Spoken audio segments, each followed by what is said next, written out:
The truth is, we often struggle with his mysteries.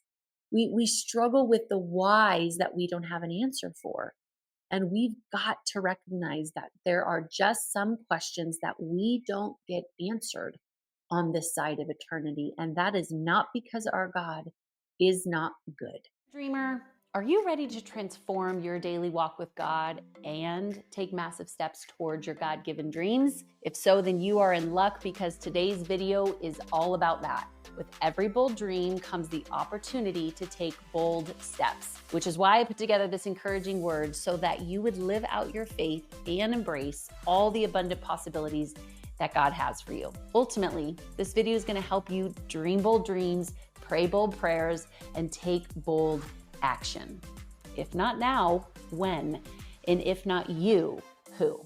And of course, don't forget after today's video, be sure to click on the link below to go bold or go home.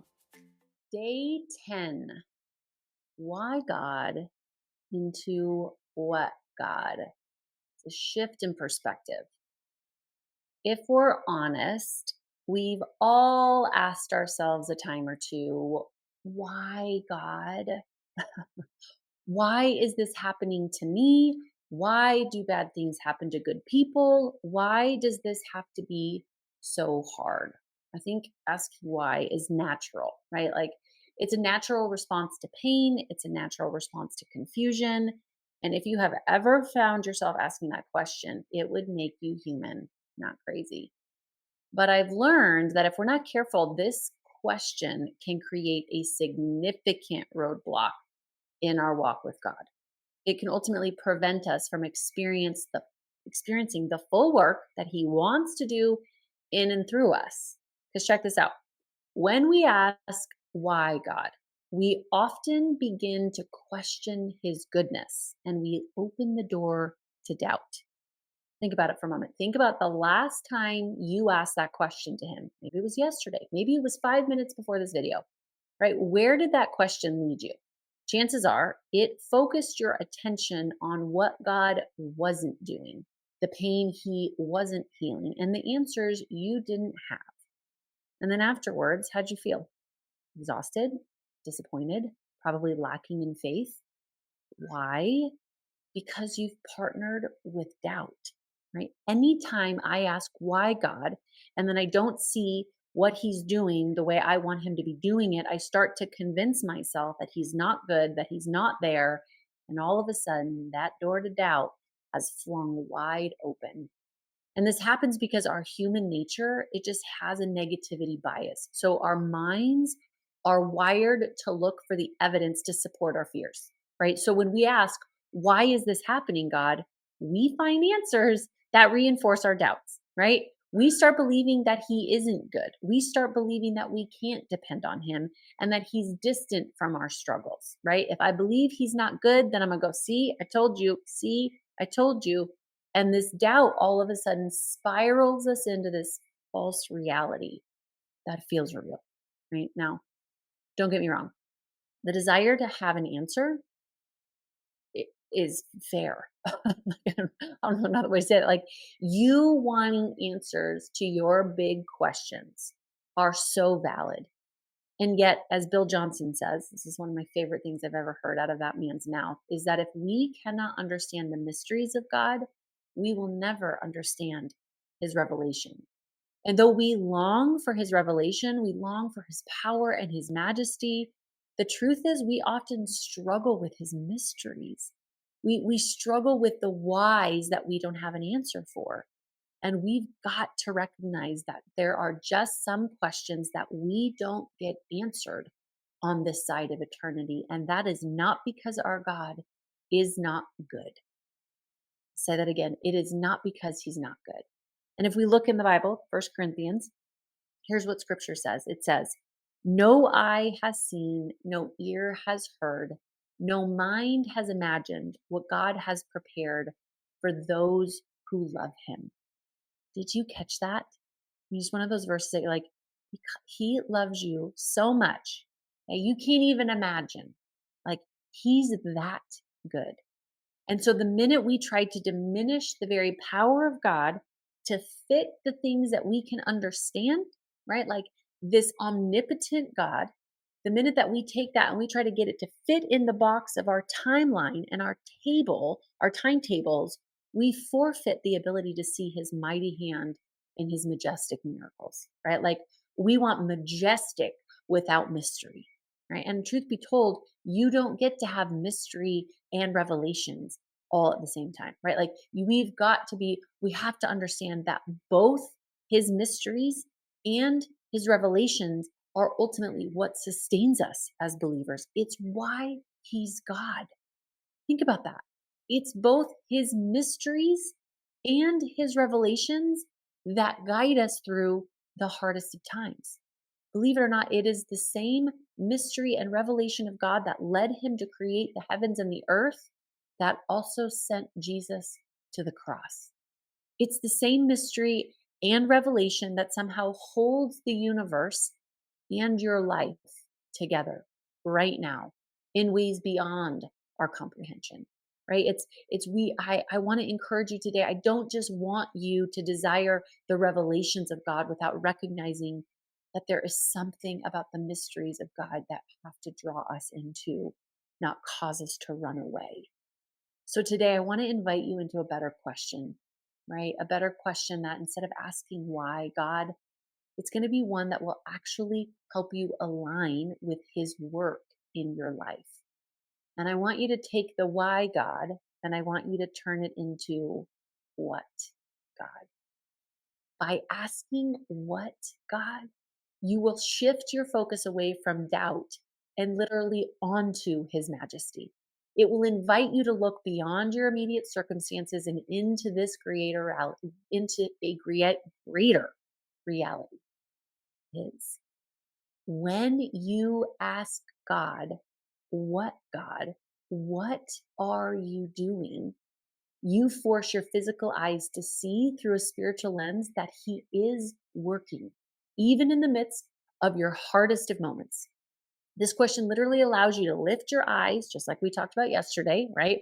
From this limited viewpoint and to bestow his goodness and majesty. And instead of why is all of this happening, it's God, what are you doing? It takes the focus off of your timing, your plans, your will, and it places it back on his, just like what we talked about yesterday. Best of all, this question is ultimately an invitation to partner with him in what he's doing. So instead of doubting him for what he appears to not be doing, now we can actually seek him, asking him for his divine plan, calling upon him in the midst of our circumstances, which, by the way, scripture promises that he is faithful to reveal himself. But when we do this, now we can actually partner with him, right? Because now this simple question is not only, what are you doing, God? It's, what are you doing? And what do you want me to do about it? Oh man, that like changes the landscape. What are you doing, God? That's how we think higher. We boarded that airplane. And then what do you want me to do about it? Now I'm partnering with him. I'm not just thinking heavenly thoughts. I'm not just trying to gain a better perspective of what he's doing. I'm partnering with what it is that he's doing. And I'm actually saying, I want to do what you're doing. I don't want to just think what you're thinking. I want to do what you're doing. When you seek to know God intimately and to understand his ways, this is when you actually unlock the peace that passes all understanding. It's when your mind is blown and you're okay with it, right? And people go, well, why would God let that happen? I don't need to know why. I just know that he's a good God. Sometimes our world just needs to hear that answer. They don't need us to convince them as to why God does what he does. They need us to look at them boldly and go, I don't need a God that I can understand. I need a God that blows my understanding. It's in this place of divine peace that we're able to finally surrender to what he's doing and enter into the divine partnership with him as he leads us along paths of righteousness, unveiling his perfect plan. Team, if we're honest, most of you want to be leading God, doing it your way, your timing, how you put it on your strategic plan. And he leads us in paths of righteousness. And it's when we decide to go, okay, God, I'm going to bow. Here's your majesty. Here's your revelation. Here's your mystery. I'm going to bow before you and I'm going to say, show me what you're doing. And then you get my yes. I want to do what you're doing. While we may not always grasp exactly why, we can always rest assured in his goodness, and we can always trust that his plans far exceed anything that we had planned. This kind of faith empowers us to walk so closely with him that we partner with his majesty. Oh, partner with his majesty. So whether you're in the valleys or on the mountaintops, even if it's just one step at a time, your focus is so on him, not the pain, not the lies or the uncertainty, not on the whys. It's on this constant focus of God, what are you doing? And what do you want me to do? God, what are you doing? And what do you want me to do? And when we shift our focus to who God is and what he is doing, then boom, we have all the perspective that we need to take the next step. And we realize that even when it feels like life is falling apart, he's not done. Your story isn't over. Eternity is already set in motion. And now you are invited to step into the flow. Get into the flow, baby, into his divine purpose. And you get to marvel at his majesty, trust his mysteries, and partner in his revelation. This is what he's doing. So in your quiet time today, I want you to see this dramatic shift. And I want you to realize that it's time for you to partner not only with his revelation and his majesty, but even in those spots of mystery. And I want you to really think, what why questions can you bring to God today? Those ones that you've been going, why God? Why is this happening? Why are you doing this? And now start to ask him, what God? What are you doing in the midst of this situation? What are you doing in the midst of my marriage seeming to fall apart? What are you doing in the midst of this scarce season of my life? What are you doing? Take time to consider what he's actually doing and then commit to partnering with him.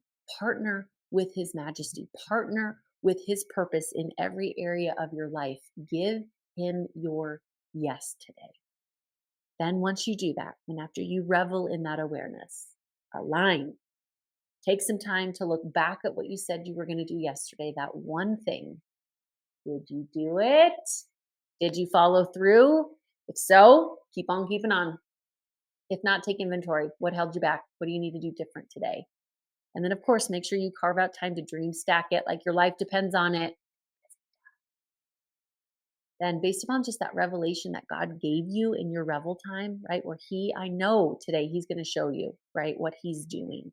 And I know you're going to respond, God, what do you want me to do? And I know you're going to write something down. So now is the time to take that next step and to move in a greater alignment with his majesty and his greater plan. So grab that one thing that you can do to partner with him today and then do it. And of course, make it a great day. Well, I hate to say I told you so, but I told you so. Bottom line, bold looks good on you. Now, if you are ready to go bold and never go back, then join me and the countless others who are getting serious about the dreams that God has given us and jump all into my full access 101 daily devotional experience called Bold, and make those bold dreams a reality. Click on the link below or go to thejuliagentry.com/bold to go all in. You'll thank me later.